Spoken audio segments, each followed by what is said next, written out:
The United States is carrying out one of the largest reforms in its military doctrine in history, replacing the traditional concept of sending troops and steel to the front line.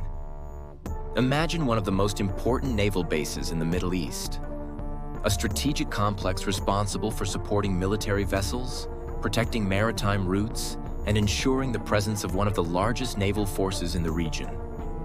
Everything appears to be operating normally. The radars are active. These surveillance systems monitor every movement on the horizon. The defenses remain on maximum alert. Any threat coming from the sky seems to be under control. But there is one detail that few people imagine. The greatest danger is not flying above the clouds.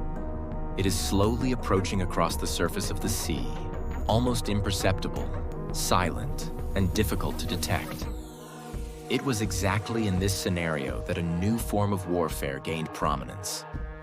According to reports about this operation, the United States decided to employ a strategy completely different from the traditional one. Instead of relying only on fighter jets, long-range missiles, or conventional warships, the focus shifted to relatively small, autonomous, and extremely discreet equipment. The target would be the Bandar Abbas naval base, considered one of the main support points of Iran's naval infrastructure.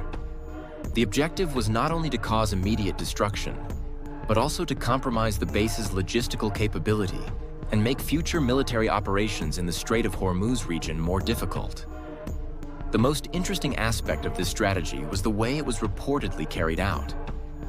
While conventional attacks attracted all the attention, bombing radars, air defense systems, and known military positions, a second offensive advanced almost unnoticed.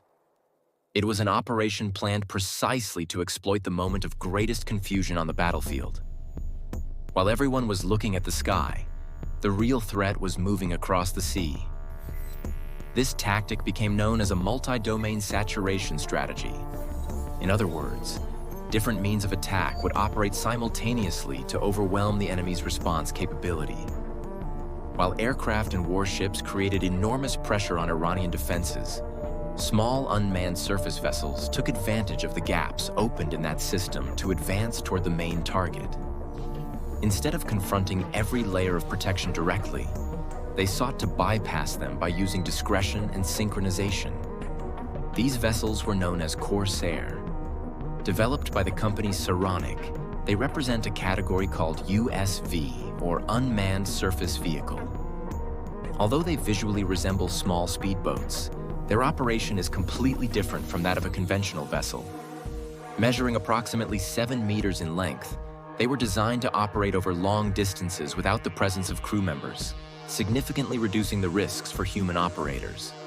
According to the available information, each Corsair has enough endurance to travel about 1,000 nautical miles and reach speeds exceeding 65 kilometers per hour. In addition, its ability to carry hundreds of kilograms of payload allows it to perform different missions, including reconnaissance, surveillance, and, as described in this operation, one-way attacks against specific targets. But perhaps the most interesting detail is not its size or its speed. The real difference lies in the philosophy behind the project. Instead of creating extremely expensive and complex equipment, the engineers sought to develop a relatively affordable platform when compared to traditional weapons. The logic is simple. If a vessel costs much less than a sophisticated missile and can accomplish the same mission in certain scenarios, it becomes possible to deploy a much larger number of these units simultaneously. This change in thinking completely alters the way military operations can be planned. Instead of relying exclusively on a few extremely expensive pieces of equipment, it becomes possible to use several smaller, more flexible platforms capable of saturating enemy defenses. Even if some are intercepted, others may still reach their objectives. Another factor identified as decisive was the role of Task Force 59, a specialized unit of the United States Navy focused on unmanned systems and technological integration. The coordination among different pieces of equipment reportedly took place through an encrypted communication network known as a mesh network. Instead of relying on a single centralized channel, each unit is able to continuously share information with the others, forming a distributed network that is much more resistant to failures and interference. This architecture provides an important advantage in environments where electronic jamming is part of the enemy's strategy. Even in the face of attempts to disrupt communications or compromise navigation signals, the equipment continues exchanging data with one another and adapting their routes according to the conditions encountered during the mission. Another essential component would be the onboard artificial intelligence. Instead of constantly relying on commands sent by human operators, the drones process information locally. This means they are able to identify obstacles, adjust their routes, and maintain navigation even when external signals experience interference. In environments where GPS may be targeted by electronic jamming, this operational autonomy represents a significant advantage. Despite this high level of automation, the final decision would still remain under human responsibility. During the most critical phase of the mission, operators would take control using first-person view cameras, known as FPV. This transition allows precise adjustments to be made just moments before impact, increasing the probability of striking exactly the points considered most vulnerable. According to the description of this operation, 3 of these vessels managed to reach the docks of the Bandar Abbas naval base. The impact reportedly caused significant damage to structures used for naval maintenance, compromising dry docks and essential facilities for repairing military vessels. Damage was also reportedly recorded to Ghadir-class submarines undergoing maintenance, in addition to the disabling of fast attack boats used by the Islamic Revolutionary Guard Corps. The debris also reportedly caused a temporary blockage in important areas of the base, making logistical operations more difficult.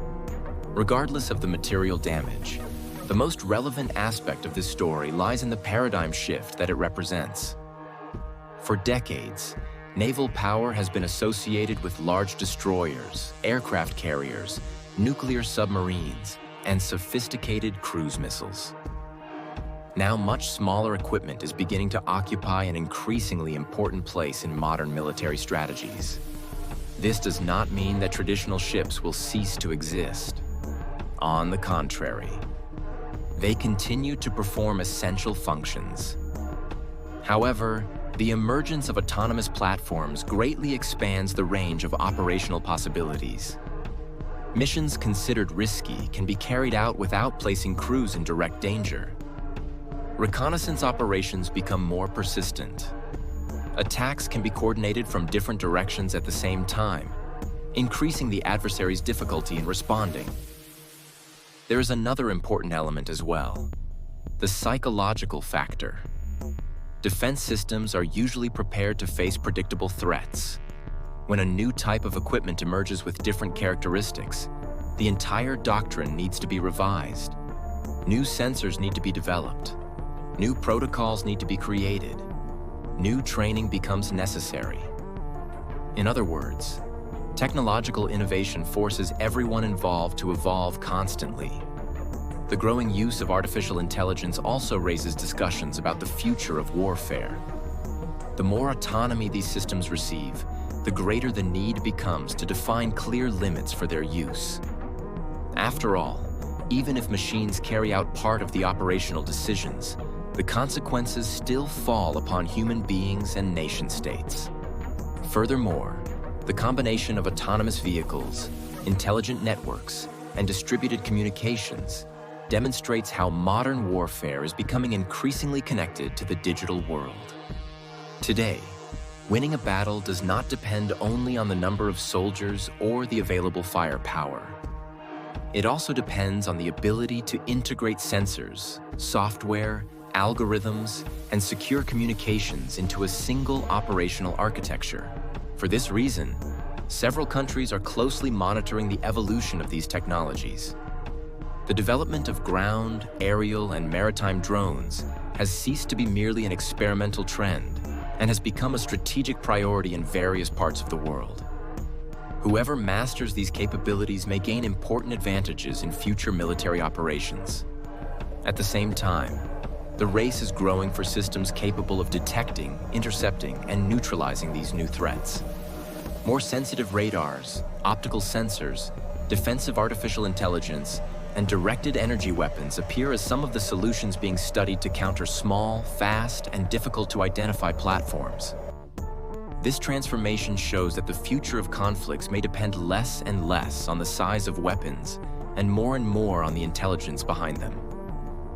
A discrete piece of equipment, operating together with dozens of other connected systems, can produce strategic effects far greater than its size would suggest. If this model truly represents the path of modern warfare, we will be facing a change comparable to the great military revolutions of the past. Just as the emergence of aviation, submarines, and guided missiles profoundly changed the way wars are fought, autonomous systems promise to redefine the rules of the game once again. And perhaps this is the greatest secret of this entire story. True power does not lie only in the explosion, the speed, or the destructive capability of a piece of equipment. It lies in the combination of stealth, coordination, artificial intelligence, and technological integration. It is precisely this combination of factors that transforms small platforms into instruments capable of influencing operations far greater than their size would allow one to imagine. As new technologies continue to be developed, the international landscape is likely to witness an increasingly intense competition for military innovation. And understanding these changes is essential to understanding what the conflicts of the coming decades may look like. If you enjoy analyses of military technology, defense innovation, and the behind-the-scenes strategies that are transforming the global balance, follow the upcoming videos and share your opinion in the comments.